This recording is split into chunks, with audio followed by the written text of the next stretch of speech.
days after protests rocked Ladakh and 4 locals lost their lives in the same, the Leh apex body has announced that it will boycott the scheduled talks with the centre. It has demanded an impartial judicial probe into the firing by security forces on September 24. It has also sought centre's apology for labelling Ladakhis as anti-nationals. Not just that, it has also called for an unconditional release of Sonam Wangchuk. The next round of talks between the centre and representatives of Ladakh, including members of the Leh apex body and the Kargil Democratic Alliance, was scheduled for October 6. Meanwhile, Sonam Wangchuk's wife has said charges against her husband are baseless. She affirmed Wangchuk's commitment to Gandhian principles and also stated that he had fully cooperated with the CBI. On the other hand, Jammu and Kashmir Chief Minister Omar Abdullah has sounded a stern warning to the centre, saying that a Leh-like situation must never unfold in the valley. He reminded that statehood is not a favour but a promise which the state has to fulfill. In fact, India Today spoke with Sonam Wangchuk's wife. Listen in. He was very weak after the 15 days of strike, and then to be taken by the police, it's very, very painful. And more painful is the fact that for the last 48 hours, I have not been in touch with him. The police here had promised that after the land in Jodhpur, they would make him speak to me, or they would speak to me. But I'm still awaiting the call.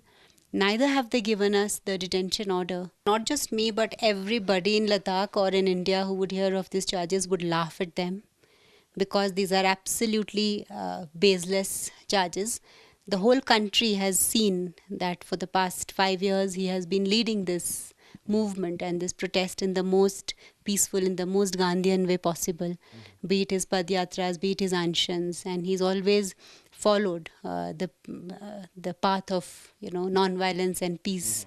So it is, everybody is aghast and know that this has been deliberately done to frame him, because given his past record and his methods, he always stood for progress, for science, for innovation, for climate work, for patriotism, working for Indian Army, asking Indians to boycott China. So everybody knows him as a great innovator, as a patriot, as a nationalist.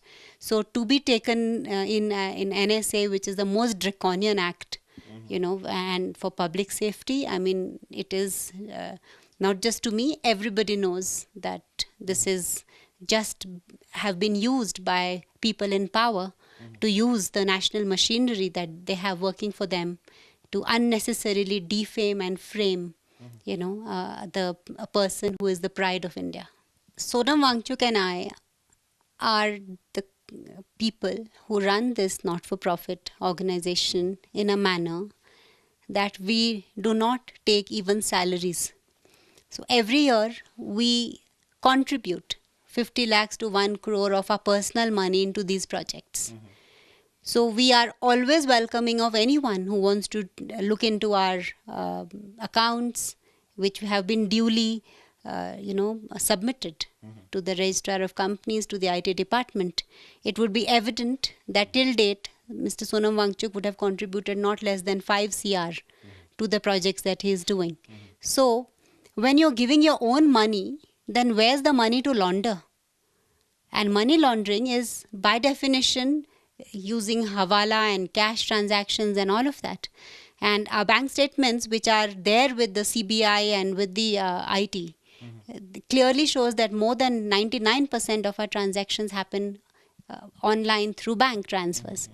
So there is no cash transactions, and when we are putting in our own money, where's the money to launder?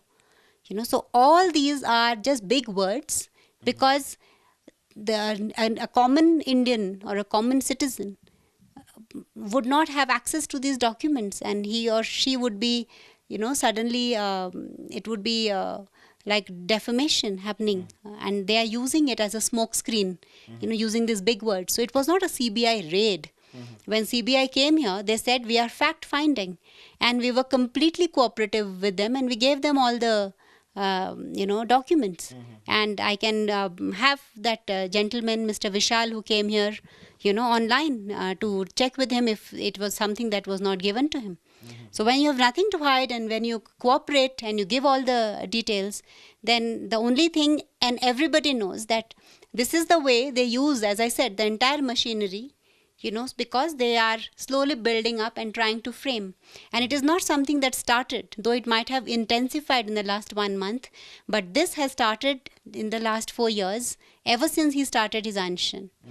They have delayed our registration with the UGC. Mr. Dharmendra Pradhan, who is the Education Minister of India, openly told me that he will not move our file because still Sonam Wangchuk is asking for 6th schedule.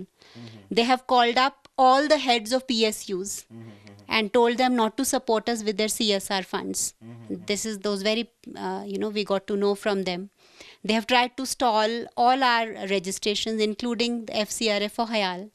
And now they are saying that FCRA has been violated by Hayal. It hasn't been, because FCRA is needed only for donations.